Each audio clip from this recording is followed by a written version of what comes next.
He's like, oh yeah, you can call me Sex. John Sex. You mean he thought of his own name while he was... Trailer Trashed Podcast. Well, good day. Good day to you, sir. And a great day to you as well. My name is Dylan. And I am Johnny. And you're listening to the Trailer Trash Podcast. July. So this is the podcast where we watch movie trailers and try to guess what the Rotten Tomatoes scores will be. And today's episode is where we come back and we see how well we did over the last month. So we're going to talk about all the movies that we rated, predicted, and scored down in our little notebooks. Say notebook. Say notebook. Notebook. Cool. Little pen and paper, little old man status. We're scared of computers. We have our intern Jerry do all of the recording. Hi, I'm Jerry. Shut up, Jerry. Eat it, Jerry. Yeah, go back to your hole. You can go back to my hole. So we're talking Jurassic World Rebirth, Superman, Eddington, and Fantastic Four First Steps. Hell yeah. Did you see any of these movies? Nope. I didn't want to. Any of them? I wanted to see Eddington. Okay. And it was one of the highest rated movies for me that I ever... I've never even rated a movie that I don't think. So I will see it. Just not in theaters. I guess not. I mean, I think my chance has passed, maybe. Well, it's kind of bullshit because I wasn't able to go see it, and I go see a lot of movies, and just like independent movies have like a week and a half in theaters, and then it goes down to one showtime at 11 o'clock when everyone's working, and then they're like, well, I guess it's gone. And it's like one of the ones I was really anticipating and wanting to see. That's how it goes for, cinema files like us. The real true cinema. It's just cinephiles. The real true... Wait, what? You said cinema files. This is cinephiles. Kino. Okay, the true Kino is only in the theaters for a week. Because it's not made for the dirty, unwashed masses that are going to see Superman, Fantastic Four, and Jurassic World Rebirth. Okay, well, I bathe, and I went and saw Superman and Fantastic Four. And that's why I'm so excited for this episode. I've been waiting for this recap because you famously watch superhero movies and even like them. Yeah, I don't know. You say that like a lot of people don't. Well, we agree on basically everything, and sometimes it makes for bad podcasting when there's no tension and there's no polarizing two different ideas. And this is the main point of contention between us. It's the only one of the only ones. I guess you have a good point there. Well, let's just dive into it. Let's start from the beginning. Jurassic World Rebirth. A fitting beginning because it's prehistoric era. And it's a reboot. Yeah. So we didn't really think too highly about this. We both gave it something in the 60s. And I thought I was kind of throwing it a bone there because it's got my favorite actor, it's got ScarJo, and it's got dinos. Yeah. And it was directed by someone, like, for me, it was directed by someone that I was actually interested in seeing direct something else. Remind me? Gareth Edwards did Yes. The Creator. Okay. With no emotion, John David Washington. Yeah, I know what all those things are, and I know what they mean contextually. That's really and that's good. why I'm not commenting on it, is because I understand. Well, no need to comment if you understand. It's like, why raise your hand in class if you don't have any questions? Exactly. So let's go ahead and go into our scores here. I said a 61. You know, I think that's a good score. It's a little better than average. Still rotten. Still trashed it for sure. Still just a big old steaming pile of garbage, just molding away. With a cherry on top, though. You can't forget the cherry if it's a 61. Mahershala Ali Cherry. Jerry There's a joke in there. There was. Yeah, we'll have to dig through the trash for it. But and I went with 69. Hey, you ever tried that yeah, with a guy? Yeah, and a girl at the same time? No, and a dog. I think that's it. And a frog on a bog. You'd have to add some more numbers to that. That would be a triple, maybe quadruple digit number. Have you ever tried an 88? What's that? That's where you get 4 people and they all ball up and they lay next to each other and just pleasure themselves next to each other. Yeah, I've done that. I just didn't know it had a name. Oh, yeah. Well, dude, you never we just call it Tuesday. Swingers love number parties nowadays where they just try and invent new things based on numbers they pull out of hats. Interesting. Yeah, it's pretty cool. They haven't heard of the Kama Sutra, apparently. No, this is like that's like the silent era sex book. We're talking Gen X kind of. They thought they invented sex, just like every generation. Who did? It's actually John Sex. John. Oh, that's why it's called that. Yeah.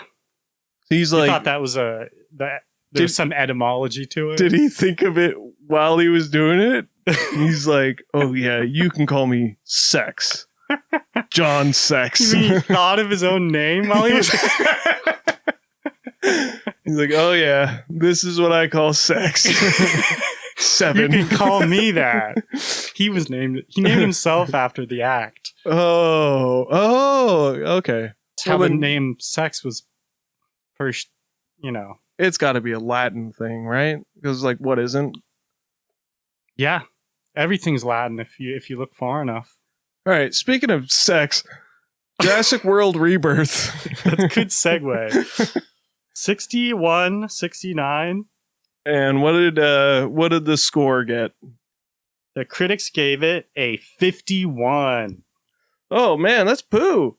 That's real bad. Yeah. No, I was obviously expecting it to be better than that, but a 51?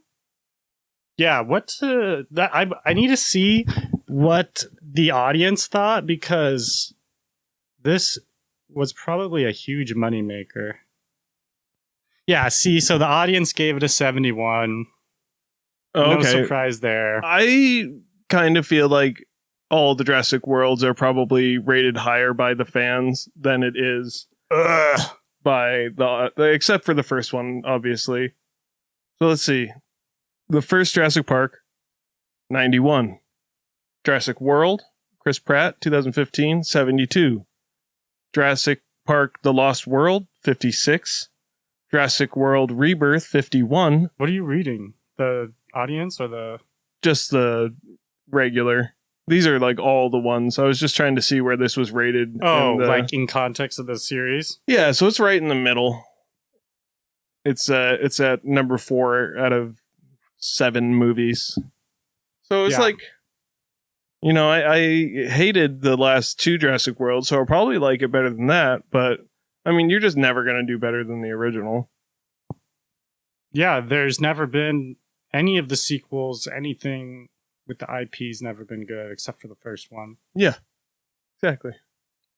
Jurassic Park 2 stunk. Actually, I know people that like it. I don't mind it. That's fine. I'm not going to... You're not going to hit me or anything. Yeah, but I'm not going to let you, hang out. You should go. This episode is over. Okay.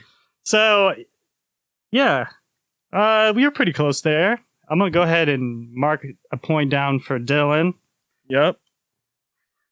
Your boy, Big D. Okay. On to the next one. The week after that, we had Superman, the James Gunn Superman 2025. And this one was very divisive. Yeah, well, I mean, I explained it thoroughly that I am a gun lover. You are a gun lover, and I really let my biases show. And no need to rehash everything that was said, because you can go back and listen to the Superman podcast, talk all things Superman. But I gave it a 42 because I just thought it looked soulless. I think I said it looked like a chrome-plated piece of garbage. I mean, I understand why you would say that. This is one that I actually did go and see. Yeah. And I enjoyed myself. Good. It felt like a comic book movie should. I was talking the other day about how the Man of Steel movie and the Justice League and all of that, it got so dark and dreary and didn't feel like comic books because they wanted to like make it like in reality. They wanted to make it gritty and edgy and emo. And like, I only think that happened because the Dark Knight trilogy was so popular. And they're like, oh, well, this is what people want, so we're just going to do that. It's what I want. I mean, it's what I wanted too, if it's done well. But now going and seeing this one, I was like, oh, this is like lighthearted and funny, but I did have some issues with it. What I thought would happen pretty much happened. For me, it was just like an overuse of crypto. It's like, oh, Superman is in this dire situation. There's no way he's getting out of it. And then his dog's like, burr. And then like, boom. Which I was really, really wary of that. Yeah. Like that would be a huge turn off for me. Yeah. And it bothered me, but not enough to not like the movie. And my prediction for this one was a 73, which I thought was pretty solid. Keep talking. And I thought it was, it was just above a trash, and I didn't really know what to expect. It being James Gunn's first movie in his new DC universe that he's creating, and you would think that there's going to be some roadblocks and some speed bumps trying to figure out the right vibe and how to get things going for that. Yeah. So I'm glad that you liked it. Honestly, I wanted it to be good, and I know that people like what James Gunn does for some reason. Maybe I'm the weird one. I'm not ruling that out, but I gave it a 42, which, knowing what I know now, it's just surprising that you would shit more on that movie than you would a Jurassic World movie. Yeah. I mean, Jurassic World is just infinitely more interesting to me than a Superman movie. And that's why we're here. Just to share our opinions. And my opinion about this was a 73. I thought this was going to be good, not great. It was going to be solid, not grand. I thought it was going to be, okay and not spectacular. So I have to admit, I've already had people tell me that they love this movie, and I've already heard great things about it. People have been talking about it. So I already have a pretty good feeling that we were a little bit closer to your score. Yeah, I mean, I could have told you that when we recorded it. And we were right, because the Rotten Tomatoes scores from the reviewers was an 83. 10 above mine and about 40 over yours. Okay. I gotta hand it to you. Good job. Thank you. You didn't overshoot your score too, which I think is commendable. I know you're a gun lover. Yeah, well, hey man, we did see Naked Gun today, and once again, to reiterate, I am a gun lover. Yeah. Guns are cool. So yeah, we'll give that one to Johnny. reluctantly. Reluctantly, I earned it. Yeah, you did. Pat on the back. I literally just put ones next to these with no. It is okay. 1-1. We're keeping score. Yeah. I promise. Take my word for it. All right, week 3. What do we have going? Eddington, which I wish that I have seen, but it's had to see something else. Had to see Naked Gun because we love guns. I know there's lots of guns in Eddington. But let's talk about what we do know is that I gave this an 83. And as I was saying, this is probably my favorite trailer that we've watched all year. Oh, I couldn't agree more. It got me very excited, interested.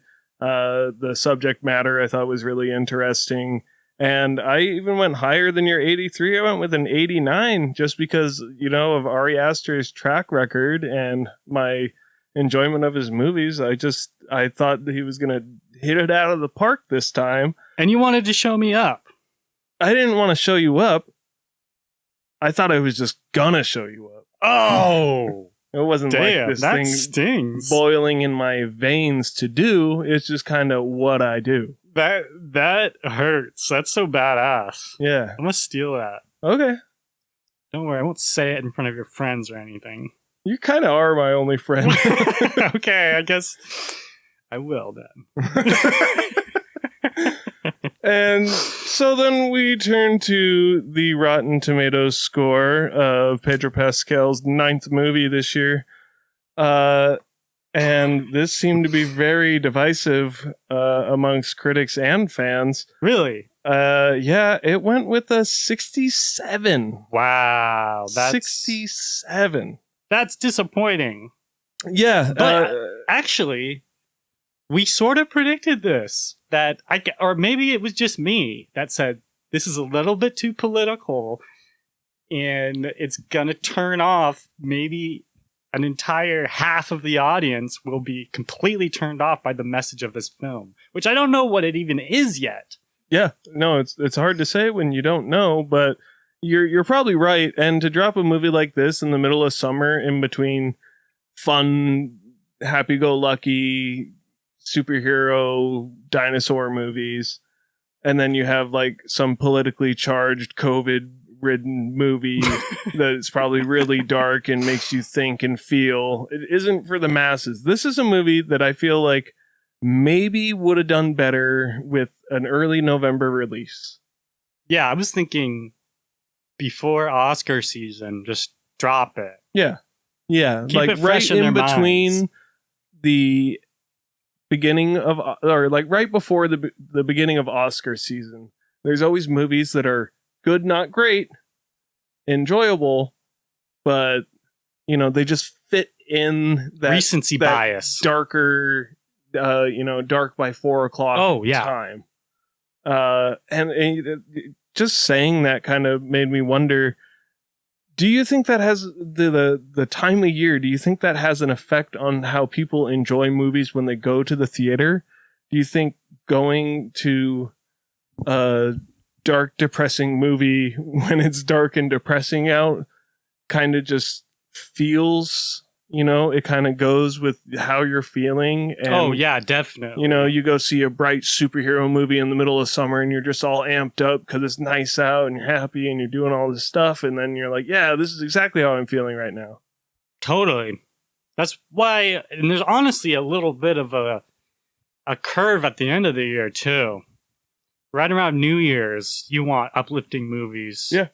You don't want to bum everyone out right before the new year. I mean, unless you're going to be dropping Nosferatu on Christmas, which is how I spent my Christmas. Yeah, a 67. I still want to see this. I got 2 text message reviews from my friends, nice. Xander and Devin. So the review I got from Xander was... It was bold, great performances, great script, great direction, but I did have to force myself not to leave because it was such a hard watch. Jesus. And that, I feel like, is a spoiler-free review. And it honestly made me more curious. I was like, what that the intrigues me. do you mean by that? And the other review I got from Devin was, it was rad. That's a perfect Devin review. So, coming from a couple friends who I take their taste into consideration before watching something, it made me even more curious and amped up about it. And for my score, I mean, personally, I think it's probably going to stick around, maybe down a little bit, but a 67 does seem low. That is what we like to call a slim treasure. Slim treasure. Slim brother. treasure coming back. It'll never die. The slim treasure lives on forever. That's right. But as we all know, we're not here to watch movies. We're here to watch trailers. Amen. And with that, we'll go on to a little lighter fare for your appetites. Nom, nom, nom, nom, nom, nom. Fantastic Four, final steps. First steps. Stepping out. Yeah. First day out of the Max Pen. And this also could have been called Fantastic Four Baby's Day Out. Yeah. Because the whole movie's like, Galactus is like, I'ma come get your baby. And then guess what the Fantastic Four say? Nuh-uh. You ain't getting this, You aren't baby. getting it. And then this lady who got spray painted silver, she's like, I am a herald, and I'm coming to get that baby. And guess what the Fantastic Four say after that? Well, they say, you ain't yeah. getting this baby. yeah. And so then there's some surfing and flying and stretching and clobbering. And then it ends, and then I was just, I was a little bored. Yeah, it was really hard for me not to interrupt you during that whole spiel because, first of all, Silver Surfer's a woman, and she's British. I don't know if she's British. This is what I did. Well, either way, that's woke and gay. So I am a little bit pissed off. You go right ahead and be pissed off for that. I gave this movie a 78 before I knew that the liberals ruined it. I mean, hey man, I know how much you hated Snow White, and I know how much you hated The Little Mermaid. Actually, I love The Little Mermaid. The new one. Yeah. And I'm sorry. Maybe you're just not a fan of Disney. You know what? You're onto something there. Yeah. But why do they keep replacing gingers with black people? Rhetorical question, because I already know the answer. Okay, well, just please. Gingers are black people. Did you know that? Elaborate. Well, you know, they're people of color now. Because they've been, they've been persecuted. They're worse than white people. You didn't know this. No, my brother's a ginger. He is now a protected class. Wow. So, next time you see him, make sure you treat him accordingly. I do. The way that you treat him special. I see him across the street. Anyway, I did give this a 78. I thought it looked almost great. I thought the trailer looked pretty dang good. The retro-futuristic look, I really enjoyed. The performances kind of felt flat for me. Okay. I did love the robot. And the baby in the movie was real CGI. Who played it? The baby? Andy Serkis? I wish it was Andy Serkis. They probably could have used some of his professionalism on the set instead of a CGI baby. We'll get a fan made. We'll get some fans on that can do a fan edit. Put Andy Serkis' face on the baby. Please do. But if you're listening, this is a call to action. Give us Ulysses Claw, Andy Serkis, on the Fantastic Four Franklin Richards baby. We look forward to seeing your post on Instagram and Facebook. Thank you. DM us first. Huh? Just quality control. Oh, yeah, DM us first, because we don't want no nakedness. No naked babies. No. Yeah, no. I didn't even think about that. I was just thinking about naked Andy Serkis. You know, I gave him a hug earlier this year. What? Yeah. Dude's ripped. That's cool. I was like, you strong. I was like, you just ball me up. Wish I was rich so I could get ripped. It does feel like that's what you have to do nowadays. So I gave this movie a 78. I thought it would be good. It looked great from the trailer. Great retro-futuristic. What'd you give it? I went with an 82, and that's, after seeing the movie, that's probably exactly what I would still give it. Yeah. I found myself to be a little bored, and I feel like Marvel and DC have kind of changed dials here a little bit, Really? Where Marvel kind of starting to tone it down, make it a little more serious, which is kind of what they need, and DC is kind of turning the volume up and making it a little more comic booky and like outrageous, but in a fun, good way. But I found myself just a little bored. Really? It looked really pretty, but I wasn't enthralled. I didn't feel deeply connected to the characters, and I think that's something that will come in time because these characters are just starting out, and you kind of need that time to get to know the characters and how they interact with other people, and not just how they interact with each other. Oh. Yeah, so you see them as a family, and they're acting like a family, and it's just like, well, hey, I want to be involved in the family. I don't understand your dynamic. And I think in the future, once they interact with other heroes and stuff like that, and are put in different situations, I'll grow to like them more once I get to know them more. All right, well, it looks like the Fantastic Four was given an 86 by the critics. Wow. Yeah. That's high. That's higher than we thought. I knew higher than it deserved. Oh, okay. Yeah. Just thought it was kind of boring. The characters needed a little more fleshing out. Yeah. Say that word with me really slow. No. Okay. So you were pretty much right on the money there with 82. The highest rated movie of the month. Surprising to say the least. I'll give you a victory for Fantastic Four. We'll give me a victory for Eddington. Back to you for Superman. And then back to me for Jurassic World Rebirth. I think it's funny when you get your victories, it's because the movies are worse than we thought. And when I get the victories, it's because they're better. There's something to be said for that. I think there's some insight to gain. Maybe I'm just too generous. Anyways. So still tied after 2 months.